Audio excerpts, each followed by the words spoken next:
Le soja est une légumineuse très intéressante car elle est riche en fibres et en protéines. Elle contient également du calcium, du fer, du zinc et dépourvue en fait de cholestérol, donc c'est très intéressant dans la protection cardiovasculaire. À la ménopause, de nombreuses femmes se posent la question de son utilisation de par sa richesse en phytoestrogènes qui pourrait être intéressante en cette période de carence.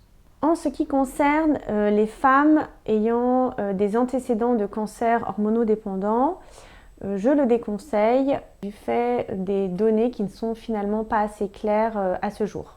En revanche, pour les autres, la consommation peut être intéressante et les recommandations officielles quant à la consommation maximale dans une journée sont de 1 mg par kilo de poids par jour. Comme il est difficile de connaître exactement la quantité de phytoestrogènes dans les aliments que nous consommons, je recommande de se limiter à un produit à base de soja par jour. Donc si vous consommez du tofu, ce qui est très intéressant dans une alimentation variée et équilibrée, il est important de bien le cuisiner. Parce qu'en effet, le tofu, finalement, ça n'a pas trop de goût. Il faut le faire mariner ou ajouter des épices. Les petits trucs que moi j'utilise, ça va être par exemple de mettre le tofu en lamelles. Vous pouvez le mélanger avec de la sauce tomate par exemple.